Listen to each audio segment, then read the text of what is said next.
Satvik Sharma. I am studying 3rd class in Jyoti High School. Today I will tell about Bhagavad Gita.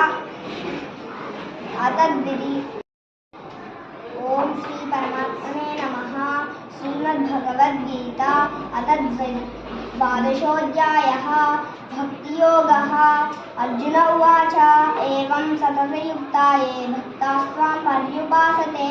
Eshapyaksharam avyaktam tesham ke yoga vittamaha mayyaveshya mano ye mam vidyayukta upasate shraddhaya parayo vedas tene yukta tamamataha yetvaksharamanirdesyam avyaktam paryupasate sarvatra gamachityam cha mudastamachalam dhruvam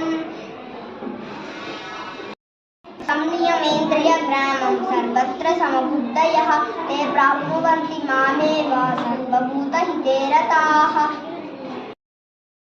Thank you.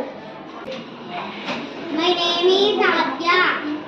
I am studying in UKG in Jyoti High School.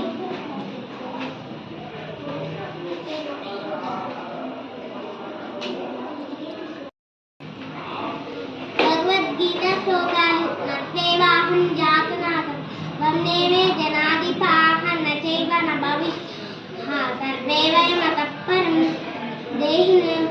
దేహినోస్మిన్ యదా దేహే కౌమారం యవ్వనం జరా తదా దేహాంతర ప్రాప్తిః ధీరస్తత్ర న ముహ్యతి.